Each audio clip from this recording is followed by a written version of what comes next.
शांतिपूर्ण समुदाय, हम लिखते हैं ना अंग्रेजी में भी, पीसफुल कम्युनिटी। मीना कुमारी जी का एक गाना था, तेरी महफिल में दिल लगाकर हम भी देखेंगे। तो मुसलमानों की महफिल में दिल लगाकर नाज़िया इलाही खान ने भी देखा, और जब देखा तो पाया कि हलाला ससुर के साथ बहू बिस्तर पर, आई एम सॉरी टू से, लेकिन मैं रॉ वर्ड ही यूज करती हूं। ससुर कर रहे हैं बहू का हलाला, और सनातन धर्म में मैंने कल देखा कि कैसे बहू बेटी की तरह खाना परोस रही थी।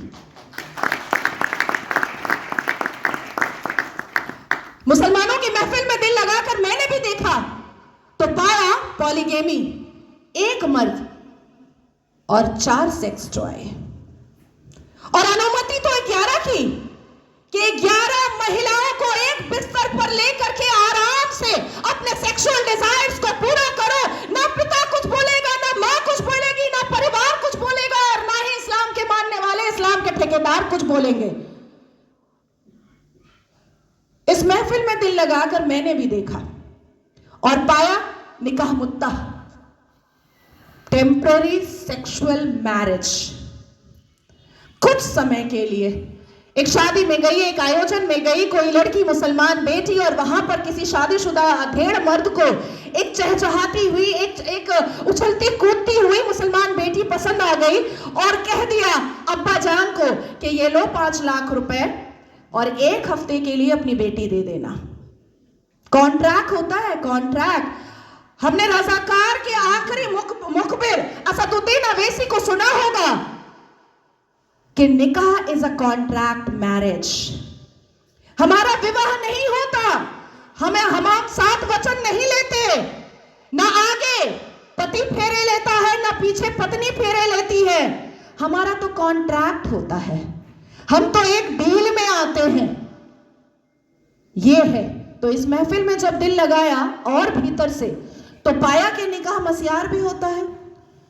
निकाह मस्यार कैसा होता है कि 1 लाख रुपए पर 1 महीना लड़की रहेगी, और सुबह किस वक्त कौन सा सूरज निकलेगा और शौहर छोड़ करके भाग जाएगा, पलटकर पूछना नहीं है, क्योंकि मस्यार निकाह में है कि तुम कहां भागे हो ये जानना नहीं है। तो मैं पूछना चाहती हूं कि अगर इस्लाम अपने रसूल का पैगाम है, अगर मुसलमान शांतिपूर्ण समुदाय है, तो चप्पल और पत्थर से मस्जिद अल्लाह का घर कैसे बचाते हो भैया, कैसे? 1947 से मुसलमानों ने अपने एक्टिविटी से, अपने बिहेवियर से ये लोगों को बताया है कि ये कोई अमने रसूल नहीं है, ये प्रॉफिट मोहम्मद सल्लल्लाहु अलैहि वसल्लम के फॉलोअर तो नहीं है, ये औरंगजेब के ठरकजेब है, ये मुगले आजम के जाहिले आजम है। बस इतना ही है इनका परिचय, इसके अलावा इनका परिचय कुछ भी नहीं है। शिक्षा बोलो नहीं लेंगे, इंसान बनने बोलो नहीं बनेंगे, कुछ पढ़ने बोलो नहीं पढ़ेंगे, कुछ करने बोलो नहीं करेंगे, लेकिन रेप करने बोलो तुरंत करेंगे, लव जिहाद करने बोलो तुरंत करेंगे, बम गोली बारूद फेंकने बोलो तुरंत फेंकेंगे, आतंक मचाने बोलो तुरंत मचाएंगे।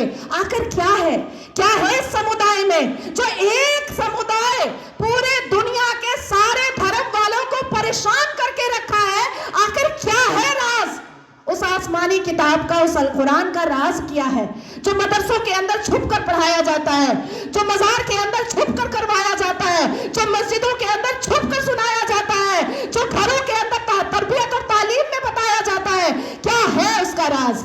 क्यों कहते हैं मुसलमान घर में अंदर ही, जब बेटी छोटी सी होती है और बच्चा छोटा सा होता है, प्रसाद नहीं खाना हराम है, आप ही चले जाते हैं सवैयां खाने।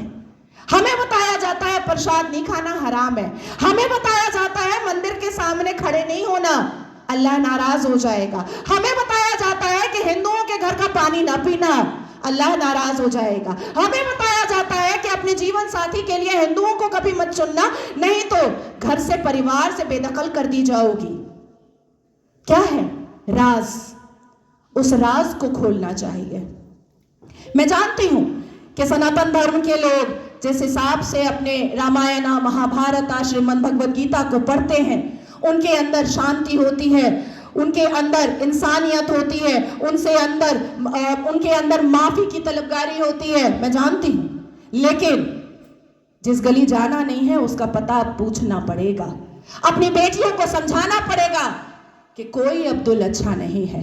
अपनी बेटियों को बुझाना पड़ेगा कि शाहरुख खान ने गौरी खान से शादी तो की है, पर हर रेड़ी वाला, हर संतरे वाला, हर नींबू वाला, हर अचार वाला, हर पंचर वाला शाहरुख खान नहीं होता।